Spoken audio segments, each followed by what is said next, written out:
Assalamualaikum warahmatullahi wabarakatuh. Adik-adik sekalian, alhamdulillah pada kesempatan sore hari ini kita akan berkenalan tentang kegiatan kita nanti ya di rumah sakit untuk kalian. Nanti setelah ini kalian akan ke rumah sakit menjadi seorang dokter ya. Kemudian juga mungkin nanti bertugas di puskesmas ya. Nah, jadi kita harus mengenal ini, mengenal tentang rekam medis atau medical record, kemudian surat rujukan, ya, kemudian ada formulir-formulir pemeriksaan penunjang dan lain-lain. Ya. Nah, jadi pekerjaan kita ini adalah pekerjaan yang berhubungan dengan konteks hukum dan kemanusiaan. Ya, jadi segala perbuatan kita yang kita lakukan itu harus kita tulis, harus ada dokumentasinya. Begitu juga yang kita tulis harus kita lakukan. Ya, jadi intinya kalau mau selamat dalam nanti berpraktek atau kita melakukan praktik kedokteran, ya kita harus memenuhi standar-standar yang kita punya.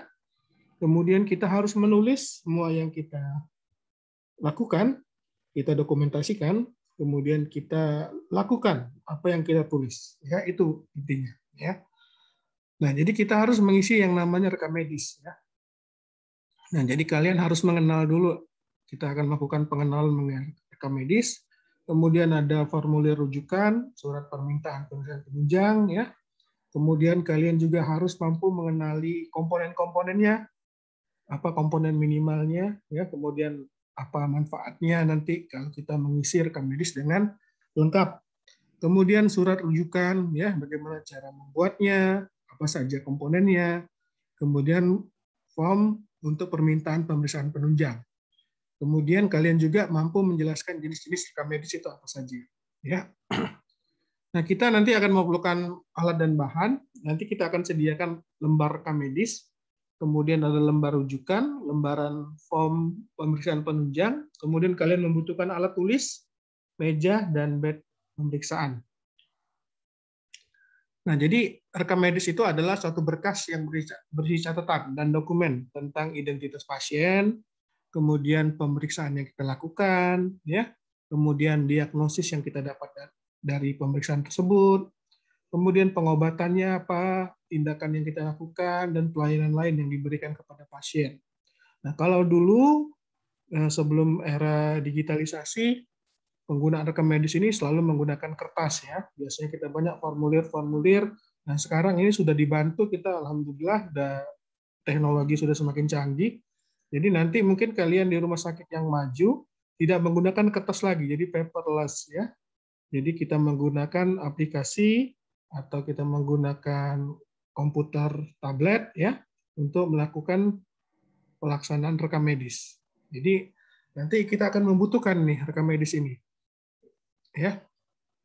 Jadi rekam medis itu kita gunakan untuk kita melihat ya bagaimana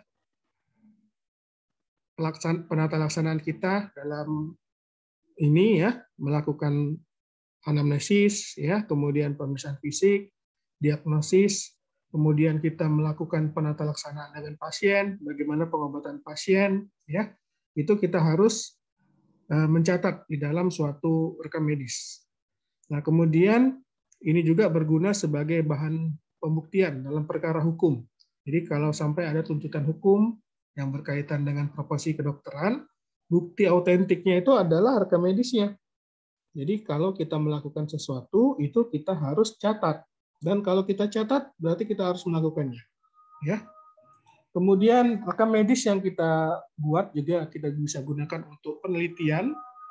Jadi kita meneliti berbagai faktor-faktor yang mempengaruhi pengobatan, diagnosis, dan lain-lain. Kemudian rekam medis ini juga sebagai dasar pembiayaan. Jadi setiap tindakan itu kan ada biayanya yang dikeluarkan, ada bahan habis pakai yang dipakai.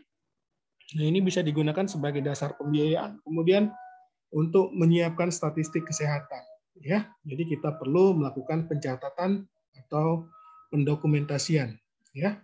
Jadi kita tadi bisa kita gunakan sebagai dasar untuk penata laksanaan pasien, follow up pasien, kemudian sebagai acuan apabila ada tuntutan hukum, ya. Kemudian kita juga perlu untuk penelitian, ya. Jadi mungkin dibandingkan keadaan pasien yang sudah melakukan pengobatan ini dengan yang alternatifnya seperti itu, ya. Kemudian dasar pembayaran sistem kesehatan, ya, itu juga memerlukan pencatatan yang lengkap.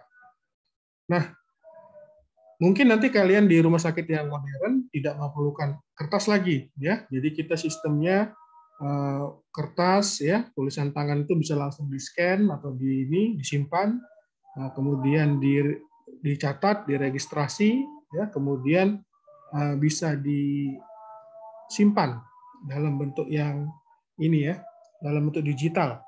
Karena apabila kita memerlukan kertas, itu akan banyak sekali kertas yang terpakai, sayang. Jadi setiap pencatatan, ya, itu harus disimpan, dan itu juga harus disimpan dalam waktu yang lama. 20 tahun itu harus masih tersimpan catatan-catatan mengenai resume dari keadaan medis seseorang. Ya, jadi itu kalau kita memakai kertas tentu dia akan tidak efisien, ya. Jadi akan lebih baik apabila kita menggunakan sistem digital, ya. Dan dengan sistem digital pencatatannya lebih mudah, penyimpanannya lebih efisien, ya. Kemudian bisa kita simpan dalam tempat yang kecil, nggak perlu memerlukan lemari yang besar. Kalau dulu biasanya rekam medis ini memerlukan ruangan tersendiri yang sangat besar. Jadi besar banget ruangannya, memuat dokumen-dokumen yang bertumpuk-tumpuk, rentan, ya. Kalau sudah dalam bentuk file elektronik bisa disimpan di mana-mana, dalam flash disk, dalam hard disk, atau dalam cloud juga kita bisa simpan. Jadi ini akan lebih menguntungkan dan lebih murah juga daripada untuk membeli kertas. Nah, data-data yang kita simpan dalam medical record ini bisa kita simpan dalam bentuk big data nantinya, ya. Kemudian akan kita gunakan untuk menguji diagnostik, kemudian untuk melakukan prediksi tentang keadaan suatu pasien, ya. Untuk persepan juga bisa, ya. Jadi kita bisa lakukan analisis data. Kemudian untuk pembayaran biaya kesehatan bisa kita analisis, ya, seperti itu. Nah, jadi perlunya tadi medical record itu untuk pembiayaan juga. Kemudian kita mendapatkan data-data klinis yang berguna untuk kemajuan ilmu pengetahuan, kemudian dokumentasi yang lengkap, yang tersimpan dengan rapi, ya. Nah, itu akan lebih baik kalau kita gunakan ini penyimpanan data secara digital. Nah, apa yang harus kalian catat, yang harus kalian tulis dalam rekam medis itu yang pertama adalah identitas pasien. Identitas ini penting, jadi harus dicatat namanya, umurnya, kemudian jenis kelamin, pekerjaan, alamat, ya, kemudian suku bangsa, itu harus lengkap identitas pasien. Kemudian tanggal dan waktu pemeriksaan itu harus dicatat kapan, ya, kalau perlu jamnya juga dicatat. Ya, misalkan hari ini tanggal 18 Oktober 2021 pukul 14.55 misalkan, ya. Kemudian anamnesis itu harus dicatat, harus didokumentasikan. Sekurang-kurangnya adalah keluhan utama dan riwayat perjalanan penyakit harus ada. Jadi ini yang harus dicatat, ya, dan didokumentasikan. Kemudian hasil pemeriksaan fisik juga, ya, tanda-tanda vitalnya, tekanan darah, nadi, kemudian saturasi oksigen, kemudian pemeriksaan penunjang medis lainnya, itu harus dicatat. Kemudian diagnosis ini harus dicatat, kemudian kita harus memuat rencana pelaksanaan, ya. Kemudian pengobatan dan tindakan yang dilakukan apa, kalau kita memberikan obat apa yang diberikan, dosisnya berapa, diberikan berapa banyak, berapa lama. Kemudian kalau ada tindakan ini harus dijelaskan, tindakan apa, ya, dilakukan seperti apa tindakannya. Kemudian pelayanan lain yang telah diberikan apa, ya, itu harus dicatat juga. Kemudian yang penting juga kalau kita melakukan sesuatu itu harus ada persetujuan tindakan medis. Misalkan kita memasang infus, ya, atau melakukan penjahitan luka, ya. Nah, itu harus ada lembar tindakan persetujuan medis. Jadi tanpa persetujuan medis itu tidak bisa dilakukan karena haknya pasien itu adalah dia mau menerima atau menolak tindakan medis, itu haknya pasien.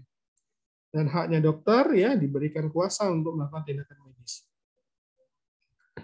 Nah, sistem yang akan kita kembangkan nanti ke depan ya, mudah-mudahan kita akan mengembangkan ini jadi pencatatan rekam medis secara elektronik.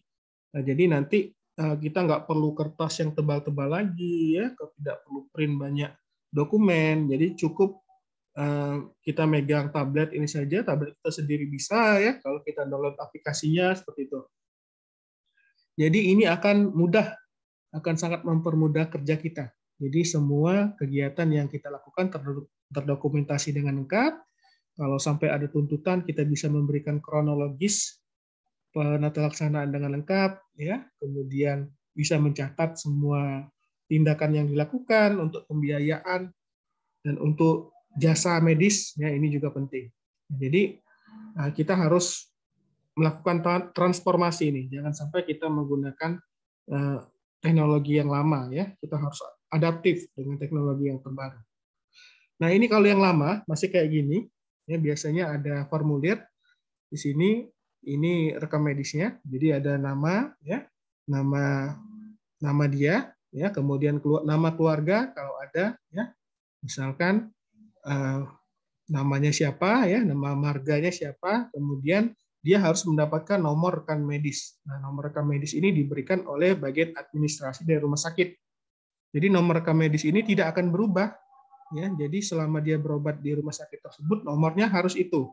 Dan dia sudah tersimpan datanya. Kalau dia berobat lagi, nomor rekam medisnya tetap sama. Jadi akan dikelompokkan berdasarkan nomor rekam medisnya, akan dikenali, ya. Kemudian yang perlu ditulis adalah jenis nomor identitas, nomor KTP biasanya, ya. Jadi nomor KTP dicatat, alamatnya lengkap sampai nomor telepon, kemudian provinsinya, tempat tanggal lahir, ya kita perlukan untuk dicatat, kemudian usia saat dia berobat sekarang, ya, kemudian jenis kelamin, status perkawinan, kawin atau tidak, gitu ya, agamanya dan pekerjaannya. Nah, kemudian penting untuk kita mencatat ada alergi atau tidak. Karena kalau alergi ini sebenarnya kalau dia sudah punya riwayat, ini bisa dicegah dengan kita melakukan dokumentasi. Jadi kalau dia pernah alergi, dicatat alerginya apa. Jangan sampai dia sudah pernah mengalami alergi tetapi tidak terdokumentasi. Karena alergi ini bisa menyebabkan kegawat daruratan. Ya, contohnya penyakit Stevens-Johnson syndrome, alergi terhadap suatu obat bisa menyebabkan shock atau kegagalan sirkulasi. Kemudian diperiksa dokternya tanggal berapa, pukul berapa, ya. Kemudian dikirim oleh, kalau dia rujukan, dikirim oleh siapa, puskesmas atau dokter praktek. Kemudian jenis kasusnya. Nanti kalian di rumah sakit itu jenis kasusnya akan berbeda-beda. Ada jenis kasus untuk bagian bedah, ya. Bagian bedah yang biasanya trauma, ya, atau yang memerlukan tindakan operatif itu bedah. Kemudian interna ini tidak memerlukan tindakan operatif, ya. Jadi penyakit dalam. Kalau bedah ini misalkan fraktur atau luka robek, ya ini bedah biasanya. Kalau penyakit dalam yang berhubungan dengan penyakit dalam, misalkan gangguan ginjal, gangguan saluran cerna, hipertensi, ya. Kalau obgyn yang berhubungan dengan obstetri ginekologi, melahirkan, kemudian tumor-tumor kewanitaan, ya. Kemudian diantar oleh, ini juga harus jelas ini siapa yang antar, anak, ya, atau keluarga, ya. Nah, kemudian bagian-bagian di rumah sakit itu ada bagian anak. Untuk kasus anak, jadi setiap pasien yang berumur di bawah 18 tahun itu masuk ke bagian anak. Kemudian bagian saraf, mata, THT, kulit kelamin, dan jiwa. Ya. Kemudian ada beberapa formulir yang harus kalian isi, tanggal dan jam. Kemudian anamnesis tadi berupa keluhan utama, ya. Kemudian riwayat perjalanan penyakit sekarang, kemudian riwayat perjalanan penyakit dahulu, pemeriksaan fisik, ada vital sign, kemudian pemeriksaan per organ. Kemudian diagnosisnya ditulis, ya. Kalau sudah pasti diagnosisnya buat diagnosis kerja. Kalau ragu masih bisa kita tambahkan diagnosis bandingnya apa. Kemudian terapinya harus ditulis, ya. Terapinya apa yang kita berikan, kemudian dokter yang memberikan tindakan itu siapa namanya, ya. Jadi nama harus lengkap dan jelas. Nama lengkap, kemudian tanda tangan di sini. Nah, kemudian tentang adanya obat yang kemungkinan alergi atau obat yang sedang dikonsumsi sekarang itu harus dibuat juga ya, harus dicari tahu. Kemudian pada pemeriksaan fisik di sini kita bisa lakukan penjelasan lebih lanjut. Misalkan di kepalanya ditemukan luka ya, bisa digambar di sini luka robek di bagian kening atas misalkan di sini. Ini dibuat ukurannya berapa ya.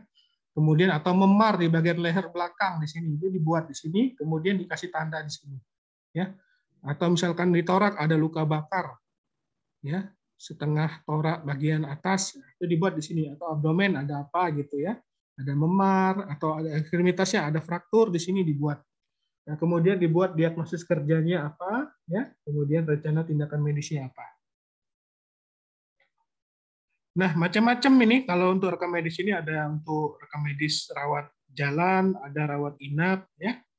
Nah, ini kalau yang rawat jalan, dia biasanya tidak terlalu lengkap seperti rawat inap. Ya, jadi yang penting ada bagian untuk identitas pasien, nama, umur, jenis kelamin, ya, kemudian alergi apa, kemudian dia di screening dulu bisa oleh perawat ya, oleh para medis, apakah dia nyerinya itu nyerinya sangat nyeri ya atau nyerinya tidak tertahankan.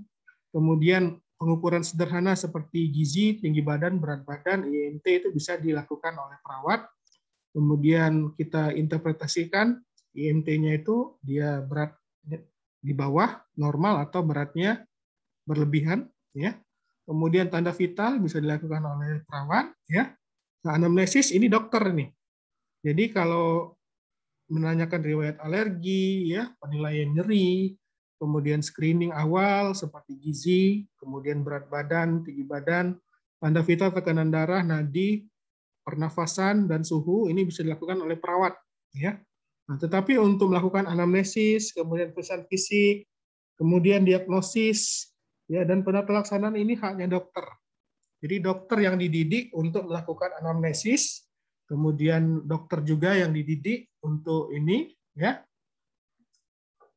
untuk melakukan pemeriksaan fisik, kemudian dokter juga yang dididik untuk melakukan diagnosis dan penata laksanaan. Jadi perawat nggak berhak ini untuk melakukan tindakan anamnesis, pemeriksaan fisik, kemudian diagnosis dan instruksi medis ya. Nah, jadi ini bagiannya dokter kita ya yang ini. Nah, dalam anamnesis kita tanyakan keluhan utamanya apa pasien, kenapa dia datang mencari pengobatan. Kemudian riwayat penyakit itu ya. Gimana berjalannya penyakit itu, lokasinya, onsetnya, kronologis ya. Kemudian obat-obatan yang dikonsumsi saat ini ya, ini penting. Karena obat-obat ini juga kadang bisa menimbulkan efek samping seperti obat antidiabetik oral itu bisa menyebabkan terjadinya hipoglikemia. Nah, ini penting untuk ditanyakan ya.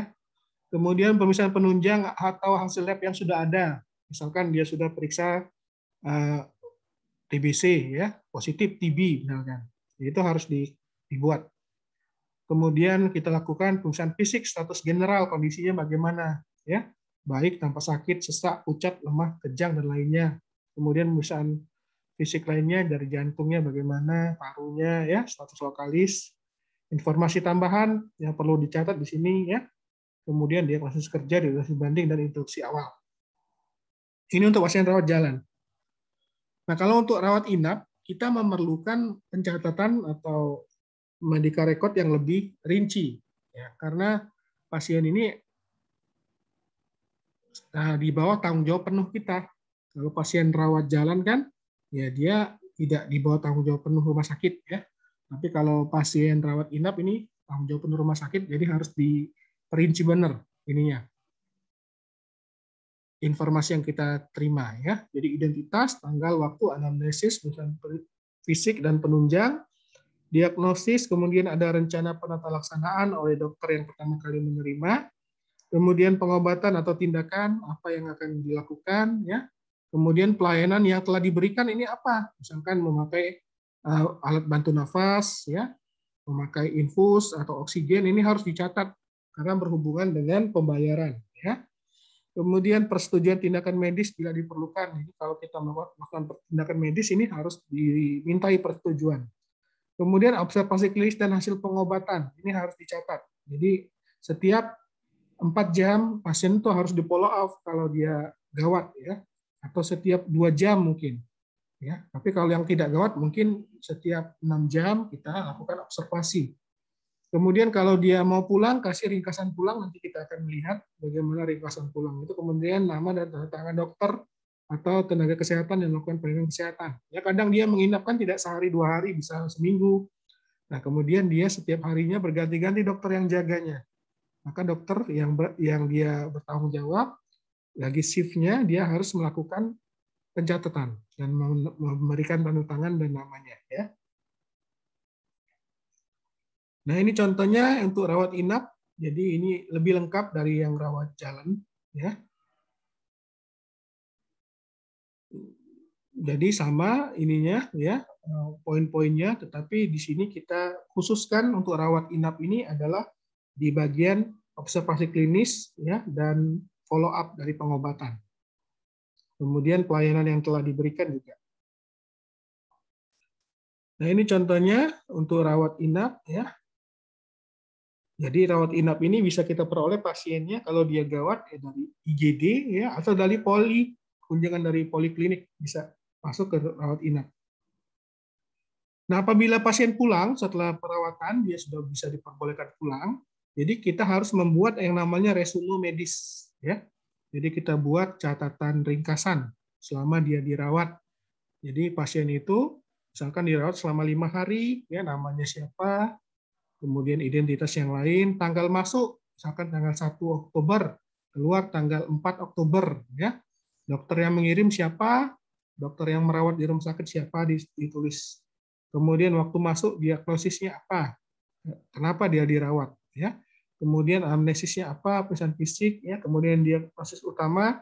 Nah, diagnosis itu dikodekan dalam ICD-10 ini, ya, ICD-10. Ini ada kode-kodenya, diagnosis misalkan gastritis, kodenya berapa, ya. Kemudian diagnosis sekundernya apa yang ditetapkan dan diberikan kode. Jadi kode ini universal. Jadi kode ini di Indonesia, di luar negeri sama, kode ICD-10 ini sama, ya. Kemudian terapi yang sudah dilakukan dibuat kesimpulannya, ya. Kemudian hasil penunjang, tindakan yang dilakukan, ya. Kemudian kode ICD-9, ya. Kemudian keadaan pulang bagaimana, sembuh, ya, bisa sembuh, dia bisa dirujuk karena keterbatasan fasilitas, jadi bisa dirujuk ke tempat yang lebih lengkap fasilitasnya, atau meninggal pun harus dibuat resume seperti ini, ya. Kemudian membaik, ya. Kemudian mau pulang sendiri atas pilihan sendiri, kadang-kadang pasien sudahlah saya mau pulang, ya, walaupun belum sembuh. Nah, jadi dia pulang dengan permintaan sendiri, jadi ya ditulis juga resumenya. Nah, resume ini penting kalau misalkan pasiennya keadaannya di rumah memburuk, dia mau dirawat lagi, ya, atau dia berobat lagi, ini dibawa resumenya. Biar kita tahu bagaimana riwayat waktu dia dirawat sebelumnya. Nah, kemudian rekam medis pasien gawat darurat, ini dia karena sifatnya gawat darurat, jadi yang penting-penting aja dulu yang dicatat, ya. Jadi identitas pasien itu harus dicatat, kondisi pasien tiba di sarana pelayanan kesehatan, ya, bagaimana kesadarannya, apa sadar penuh atau dia kehilangan kesadaran. Kemudian yang mengantar siapa, ya, yang mengantar keluarga, ya. Ada juga pasien misalkan kecelakaan lalu lintas yang diantar nggak tahu siapa yang mengantar, nggak ada hubungan juga. Nah, ini harus dicatat namanya siapa yang mengantar. Kemudian tanggal dan waktu ini harus dicatat, ya. Kemudian anamnesis, sekurang-kurangnya keluhan dan riwayat perjalanan penyakit, ya. Kemudian hasil pemeriksaan fisik dan penunjang medisnya bagaimana, diagnosis, pengobatan atau tindakan, ya, ini dicatat. Kemudian ringkasan kondisi pasien sebelum meninggalkan UGD. Nah, UGD ini bisa dia bisa di pasien itu bisa meninggalkan UGD, dia itu bisa masuk ke rawat inap, ke bagian rawat inap, atau dia masuk ke perawatan intensif, bisa ke ICU misalkan, ya. Nah, jadi tergantung. Atau dia masuk misalkan kalau COVID kan ke ruang isolasi misalkan ya. Nah, jadi ini harus dibuat ringkasannya. Jadi IGD ini untuk mengatasi kegawat daruratan sementara aja ya. Kalau butuh peralatan yang lebih canggih, perawatan yang lebih intensif, pasiennya dirujuk ke ICU ya. Atau sudah stabil bisa dirujuk ke rawat inap ya, atau memerlukan tindakan operatif dirujuk ke bedah sentral ya. Kemudian nama tanda tangan dokter, tenaga kesehatan ya, kemudian sarana transportasi yang digunakan untuk dipindahkan kesehatan yang lain, misalkan dia mau dirujuk, apa yang dipakai sarananya, ambulans atau apa. Kemudian pelayanan yang telah diberikan apa, ya itu dicatat. Nah seperti ini untuk di UGD dia lebih ringkas biasanya. Jadi bisa ada dokter triase atau perawat yang melakukan triase. Jadi ini cuma untuk membagi-bagi saja nih di UGD itu ya. Untuk yang triase ini dia membaginya itu menjadi kondisi gawat darurat ya. Kemudian darurat saja tidak gawat ya. Kemudian tidak gawat tidak darurat atau meninggal. Jadi kode-kodenya ini merah, kuning, hijau atau hitam ya. Kalau dia gawat darurat, dia merah, ya. Jadi harus segera ditindaklanjuti. Ada yang darurat tapi tidak gawat, ya. Nah ini juga lebih ringan daripada gawat dan darurat. Ada yang tidak gawat, tidak darurat, ada juga. Ada yang meninggal, ya. Nah ini yang dicatat oleh dokter triase, ya apa saja, ya rujukan atau bukan, ya dari mana puskesmas, dokter, bidan atau perawat dan lain-lain.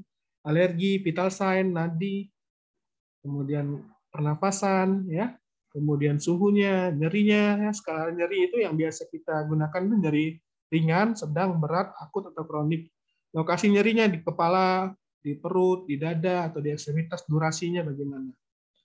Kalau trauma, penyebabnya apa? Kecelakaan lalu lintas, kecelakaan kerja, huru-hara, kecelakaan rumah tangga, kekerasan, dan kecelakaan lainnya ini harus diidentifikasi ya. Paling banyak itu biasanya kecelakaan lalu lintas biasanya daripada yang lain-lain. Kemudian penyebab non trauma misalnya gigitan hewan ya. Kemudian intoksikasi, keracunan apa misalkan keracunan ini ya, insektisida bisa, keracunan makanan bisa ya, bencana alam lainnya ini dibuat. Kemudian kalau obstetri ya misalkan dia sudah mau melahirkan ini langsung dicontreng obstetrinya. Kemudian pada pemeriksaan awal dilihat refleks pupilnya dia isokor atau anisokor, refleks cahaya bagaimana. Yang ini untuk di UGD ini dia mementingkan ininya. Bagian-bagian yang merupakan memerlukan resusitasi ya, yaitu jalan nafas, ada sumbatan atau bebas, ada ancaman di jalan nafasnya ya. Kemudian pernapasan bagaimana henti napasnya lambat ya atau biru atau napasnya cepat atau dia sesak napas atau bagaimana ya. Kemudian sirkulasinya bagaimana, ada henti jantung atau tidak, nadi tidak teraba, akral dingin ini tanda shock. Kemudian kesadaran ya, GCS-nya ya berapa, high, refleks, verbal. Nah, jadi kalian harus bisa nih mengukur GCS ya. Kemudian exposure-nya apa? Yang paparannya itu ya. Nah, misalkan pendarahan, fraktur, paresis atau plegia ya. Kemudian pre-puskesmas, misalkan sebelum di puskesmas sudah dilakukan RJP intubasi ya, ada kolar atau bidai atau dikasih obat ya. Kemudian penting juga ini kasus polisi atau bukan kasus polisi ya. Kalau kasus polisi ya harus lebih ini lagi ya, harus lebih terdokumentasi lagi. Kemudian anamnesis, pemeriksaan fisik, pemeriksaan penunjang, diagnosis dan lain-lain. Nah, itu untuk rekam medis ya. Jadi rekam medis ini berguna sekali untuk kita karena kita menggunakan sebagai dasar pemeliharaan untuk pengobatan pasien ya, untuk follow up pasien. Kemudian pembuktian dalam perkara hukum kalau ada tuntutan hukum ini sangat berguna untuk menyelamatkan kita sebagai dokter atau petugas kesehatan. Kemudian bahan untuk kepentingan penelitian, ya, jadi untuk penata laksanaan yang lebih baik, diagnosis yang lebih akurat, ya. Ini bisa menggunakan data dari rekam medis yang lengkap. Kemudian untuk pembiayaan, ya. Kemudian untuk menyiapkan statistik kesehatan. Nah, kemudian bagian yang kedua adalah kita akan mengenal surat rujukan. Ya. Jadi kita sebagai dokter itu ada yang namanya kompetensi. Dan kita harus paham bagian yang menjadi kompetensi kita itu apa. Jangan sampai kita bekerja melebihi kompetensi kita. Ya, misalkan kita dokter umum, ya tidak memiliki kompetensi untuk melakukan seksio sesarian, misalkan. Ya. Jadi kalau ada ibu-ibu yang mau melahirkan, yang memerlukan tindakan seksio sesaria, kita harus rujuk. Tidak boleh kita melakukan yang bukan kompetensi kita. Ya. Nah, jadi kita memerlukan surat rujukan. Ya, jadi pasien juga dirujuk kondisinya harus sudah kita tata laksana awal. Jadi pasien yang dalam kondisi yang tidak baik, ya, dia harus dirujuk dalam keadaan sudah mendapatkan tata laksana awal dan sudah stabil.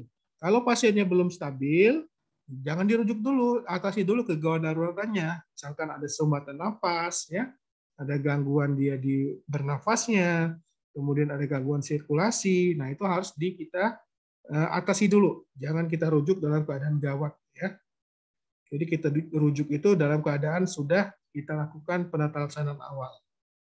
Nah, jadi dokter gigi atau dokter umum, ya, kita bisa meminta petunjuk pengobatan atau advice. Ya, misalkan kita dokter umum, ya, mau minta petunjuk kepada dokter spesialis mata, misalnya kita nggak terlalu mengerti masalah mata, ya, apakah ada pendarahan di retina atau apa gitu, ya. Ada pasien darah tinggi dengan gejala penurunan penglihatan. Nah, kita mau lihat matanya ini di bagian dalamnya itu apakah ada kelainan di bagian mata. Kita rujuk ke dokter mata, misalkan seperti itu. Ya, kemudian misalkan juga di tempat kita di pelayanan primer, ya, kita misalkan di puskesmas, kita tidak memiliki pelayanan spesialistik, maka kita rujuk ke yang memiliki pelayanan spesialistik. Ya, jadi bukan di tingkat pelayanan primer lagi, sudah ke pelayanan sekunder. Oh, ternyata di sekunder juga misalkan kita nggak memiliki layanannya, ternyata butuh layanan dokter subspesialis. Ya, jadi kita harus rujuk ke pelayanan tersier. Ya. Nah, kemudian dalam merujuk ini juga kita harus mempersiapkan pasiennya, ya, kemudian sarana yang yang digunakan untuk membawa pasien yang dirujuk. Kemudian kita memastikan tempat rujukan yang kita tuju itu benar ada pelayanan yang kita butuhkan. Jangan sampai kita merujuk ke rumah sakit yang ternyata nggak ada pelayanan yang kita tuju. Ya, itu akan membuang-buang waktu dan membahayakan pasien. Nah, kalau untuk di BPJS seperti ini, ya. Jadi puskesmas, dokter keluarga, ya, dokter praktek keluarga, kemudian klinik swasta atau klinik TNI Polri itu disebut dengan fasilitas pelayanan primer. Ya. Nah, biasanya pasien itu datang dulu ke sini. Ya, kemudian kalau dia perlu rujukan, maka dia akan dirujuk pertama-tama ke rumah sakit tipe C, ya, atau rumah sakit tipe D. Kalau ternyata di rumah sakit tipe C, tipe D ini tidak bisa, ya, dia akan dirujuk lagi dari sini ke rumah sakit tipe B, ya. Nah, kalau rumah sakit tipe B nggak bisa, baru ke rumah sakit tipe A, ya. Kalau rumah sakit tipe A tidak bisa, baru rujuk lagi ke rumah sakit rujukan nasional, ya. Misalkan ke Cipto, ya, rumah sakit di ini, ya, di Jakarta, atau rumah sakit Hasan Sadikin di Bandung bisa juga, ya. Nah, jadi kecuali kasus gawat darurat, ya, jadi gawat darurat di mana saja dia datang boleh diterima langsung. Ya, kalau ada pasien misalkan kecelakaan, dia datang nggak perlu ke rumah sakit tipe C dulu, langsung aja bawa ke rumah sakit tipe B langsung bisa. Ya, jadi nggak perlu seperti ini. Ya, kecuali memang pasiennya itu dari kita rujuk, baru dia mengikuti alur rujukan ini. Nah, rujukan ini juga kalau sudah diatasi, dia akan dikembalikan lagi ke pelayanan kesehatan yang lebih rendah lagi, ya, dari tipe C ke vaskes primer lagi seperti itu. Nah, rujukan ini biasanya diberikan dari dokter yang melalui pasien kepada dokter yang lebih berkompeten. Misalkan kita dokter umum merujuk pasien ke dokter mata atau dokter THT, ya. Nah, biasanya kalau kelainannya sudah diatasi, kemudian akan dikembalikan lagi ke dokter yang merujuk, ya. Nah, ini menurut Undang-Undang Nomor 1 Tahun 2012 tentang sistem rujukan, ya. Jadi upaya kesehatan mandiri ini, misalkan ada ini ya kader ya di desa-desa ada kader kesehatan ya, dia bisa melihat adanya ini ya kelainan atau yang dia tidak bisa atasi ya, untuk upaya kesehatan mandiri dia bisa merujuk ke posyandu atau polindes. Nah, jadi ini tingkat ini ya unit pelayanan yang sederhana ya. Nah, kemudian kalau di posyandu tidak bisa ya, kemudian baru dirujuk ke puskesmas. Ini tingkat pelayanan primer namanya. Ya. Kalau di puskesmas tidak bisa dilakukan tindakan, kita rujuk ke sekunder. Ini adalah dokter spesialis ya, atau klinik spesialis atau RSUD ya. Kemudian kalau dia tidak bisa lagi ke rumah sakit khusus, ini milik Kementerian Kesehatan, Dinas Kesehatan atau provinsi ya. Kalau ini RSUD ya tingkat kota, misalkan di Kota Bandar Lampung ada RSUD Dadi ya. Kemudian kalau yang tersier ini yang khusus ini rumah sakit punya provinsi Abdul Muluk ya kalau di Lampung. Nah, surat rujukan tadi harus berisi pertama tanggal rujukan dibuat, itu harus dibuat itu kapan tanggalnya. Jangan sampai kita nggak buat tanggal ya. Ternyata pasiennya begitu dikasih surat rujukan tidak langsung dia ke fasilitas yang kita rujuk. Bisa dia menginap dulu 2 hari dulu di rumah gitu ya. Nah, ternyata pasien ini datang dengan keadaan yang sudah gawat.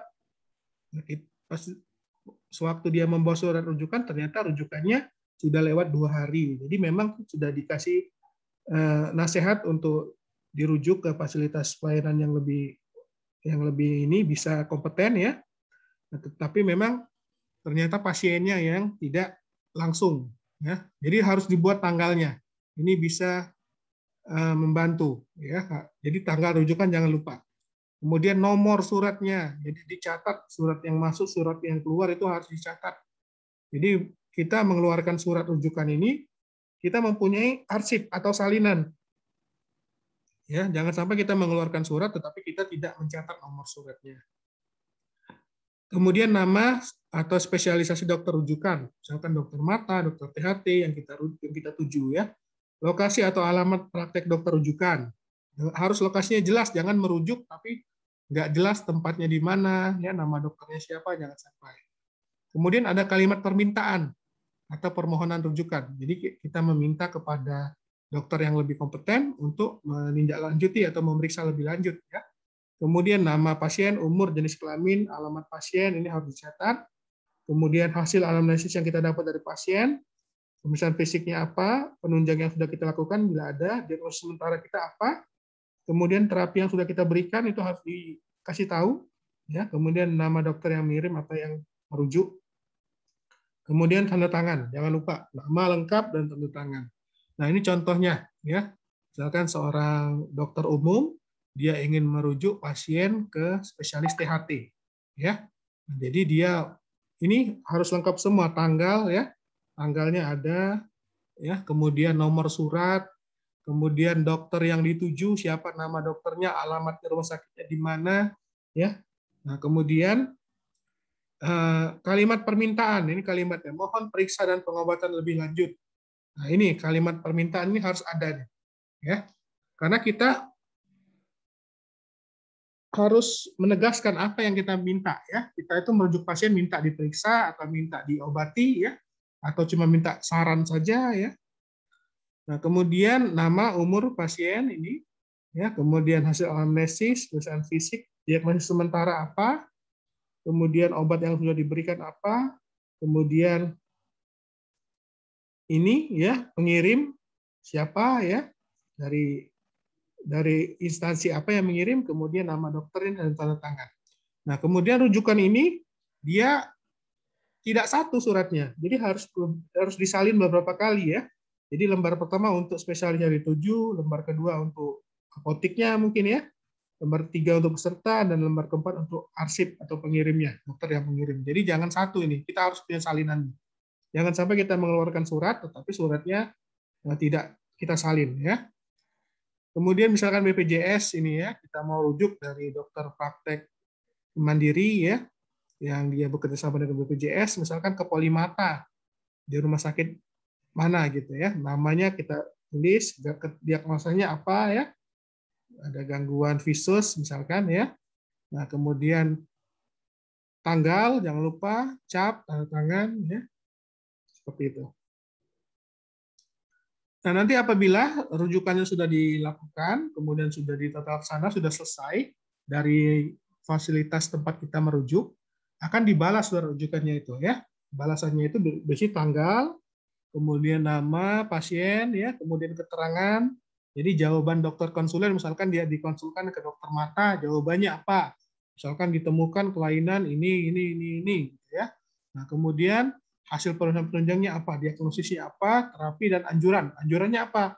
Misalkan anjurannya tolong periksa lagi di bagian THT misalkan, ya. Kemudian tanda tangan dokter konsulen. Nah, ini. Nah, contohnya ini jawaban rujukan, ya.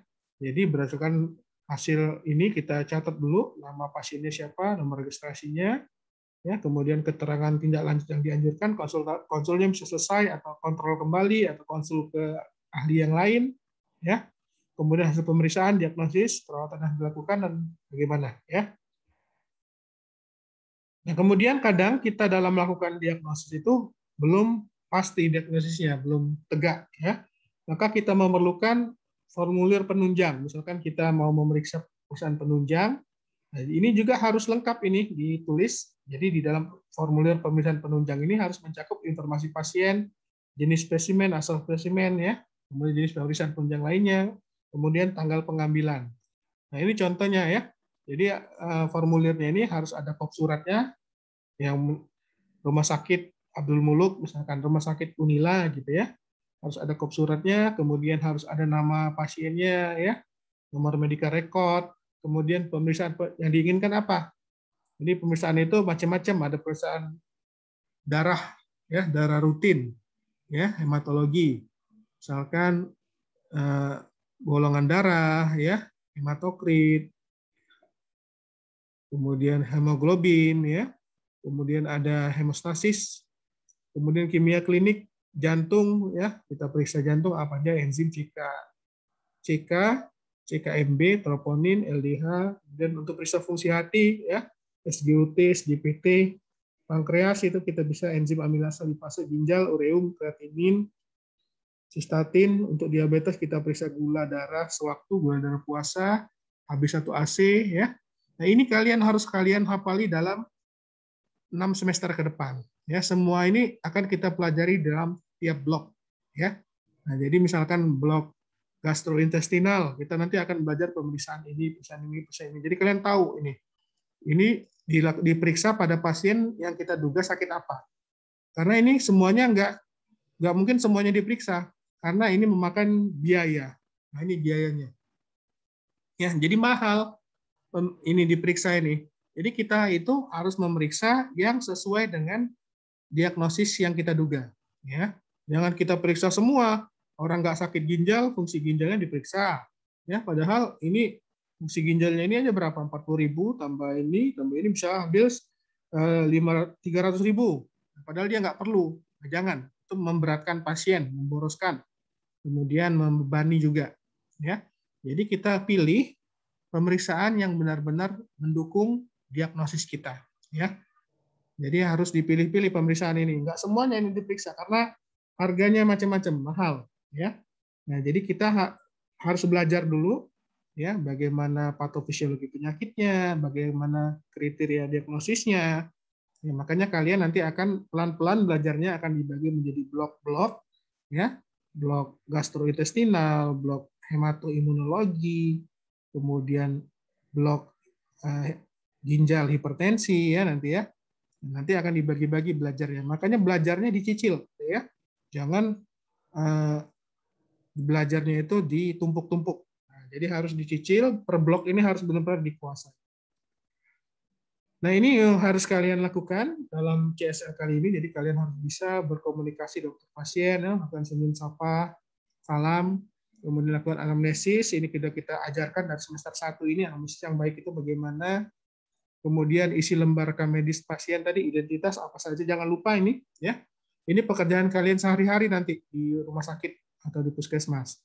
Jangan lupa, jangan capek ini ya, menulisnya. Nanti mudah-mudahan sudah ada aplikasinya, jadi cepat kita bisa lakukan ya. Kemudian hasil analisis, lakukan pemeriksaan fisik, kemudian tulis diagnosis, terapi, ya. Kemudian kalau dia perlu rujukan, kita rujukan ke mana ya, kita beri rujukan ke mana. Kemudian indikasinya apa kita sudah harus tahu. Ya mungkin ada yang mau bertanya deh, silakan.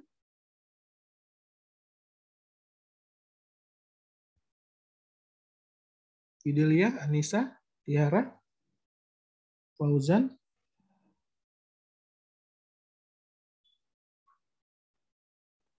Mohon izin dokter. Ya, Dian, silakan. Izin bertanya, untuk CSL pada minggu ini, apakah kami juga membuat video tentang materi rekam medis ini atau bagaimana ya dokter? Ya, dibuat videonya. Jadi kalian harus membuat bagaimana kalian melakukan anamnesisnya ya, sambung rasa ya. Nah, kemudian mengisi rekam medisnya berupa identitas, tanggal, hasil anamnesis ya. Kemudian ini nomor 7, nomor 8 ini semuanya harus dipenuhi. Jadi nanti akan dilampirkan di ujung video, kalian mengisi lembar rekam medisnya, ya. Kemudian kalian mengisi formulir pemeriksaan penunjang, apa ya tadi ya yang ini, formulir pemeriksaan penunjang. Jadi harus sesuai penyakitnya. Nah, kalian harus cari skenario penyakit yang kalian sudah ketahui. Misalkan pemeriksaan penyakit diabetes mellitus ya. Jadi nanti dari identitasnya, ya hasil anamnesisnya, keluhan utamanya ini harus sinkron dengan diabetes mellitus. Pemeriksaan fisiknya apa ya, kemudian pemeriksaan penunjang yang diperlukan apa pada diabetes mellitus, ya. Misalkan kita perlu glukosa sewaktu ya atau HB1C ya itu. Jadi harus sesuai. Atau pasien misalkan dalam skenario dia mengalami fraktur misalkan ya. Apa yang dilakukan? Yang diminta pemeriksaan penunjang apa ya. Nah, kemudian kalau memang dia ini ya cari kasus yang kita perlu merujuk dari dokter umum dirujuk ke spesialis atau ke tempat pelayanan yang lebih tinggi. Ya, jadi kalian harus mengisi surat rujukan tadi. Jadi kalian harus hafal komponen-komponen surat rujukannya tadi. Ya. Tanggal ya buat sendiri nih. Nah, ditulis tangan ini. Ya. Ada lagi yang mau tanya? Silakan. Jadi kalian pilih salah satu skenario ya, penyakitnya apa saja, bisa fraktur, bisa diabetes mellitus, bisa gagal jantung ya, bisa gagal ginjal atau apa saja. Sekalian belajar. Atau diare yang perlu perawatan ya, misalkan. Ada lagi yang mau tanya silakan.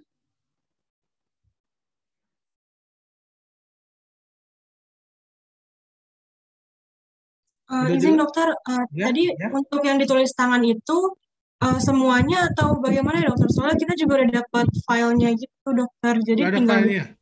Iya sudah dokter. Oh, berarti kalau udah filenya sudah tinggal di print aja berarti ya. Ya, nggak apa-apa di print boleh. Tapi yang penting ada semua komponen-komponennya ini. Ya. Baik, dokter. Terima kasih dokter. Ya. Ada yang mau bertanya deh, silakan. Izin bertanya dokter. Salma. Kalau untuk yang planning edukasi itu kita ngomong ke pasiennya atau ditulis juga dokter? Ya, ngomong ke pasiennya, misalkan dia perlu kita rujuk ya. Misalkan pasien yang ini perlu seksio sesaria. Ibu, kita di pelayanan ini tidak bisa melakukan operasi seksio sesaria gitu. Jadi kita memerlukan ibu untuk dirujuk ke pelayanan yang lebih tinggi, ke rumah sakit layanan sekunder, yaitu rumah sakit ini. Nanti ibu akan dirujuk ke dokter ini ya. Itu dilakukan planning dan edukasi itu. Jadi kita lakukan edukasi. Jadi kita merujuk pasien tahu tuh dirujuk kemana dia, ya, ke dokter siapa, kenapa dia dirujuk, kenapa tidak dilakukan penata laksanaan di tempat kita, gitu. Jadi dia tahu. Dengan begitu dia akan langsung segera ke fasilitas rujukan yang kita tuju. Ya, jangan sampai dia nanti ini nggak perlu saya ke sana gitu, dia pulang dulu ya, di rumah dulu sudah gawat, nanti baru dia ini ke fasilitas yang kita tuju itu. Gitu. Jadi kita lakukan planning edukasi bahwa kondisinya itu memerlukan perawatan yang lebih intensif, gitu, yang lebih rumit perawatannya. Jadi tidak bisa dilakukan di fasilitas kita. Begitu. Baik, dokter, terima kasih. Ya. Oke, sudah jelas semua ya. Jadi tolong dibuat videonya ya. Jadi pilihlah kasus yang memerlukan rujukan ya. Bisa melahirkan yang ini ya, yang dia memerlukan tindakan operatif atau fraktur yang memerlukan tindakan operatif ya. Atau yang memerlukan pemeriksaan yang lebih lanjut juga bisa. Jadi memerlukan rujukan. Ya, jadi rujukannya itu bisa rujukan ke fasilitas yang lebih tinggi atau rujukan ke pemeriksaan yang lebih lanjut, yang lebih rumit, misalkan ke patologi anatomi ya, memeriksa benjolan. Ada benjolan kita ingin periksa apakah benjolan itu jinak atau ganas. Nah, itu bisa juga dibuat surat rujukannya. Jadi kita rujuk pasiennya ke bagian atau dokter patologi anatomi misalkan, ya. Bisa seperti itu. Oke. Sudah jelas ya? Kalau sudah jelas semua, mudah-mudahan bermanfaat sedikit ini. Ya, kita tutup. Subhanakallahumma wa bihamdika, asyhadu an la ilaha illa anta, astaghfiruka wa atubu ilaik. Wassalamualaikum.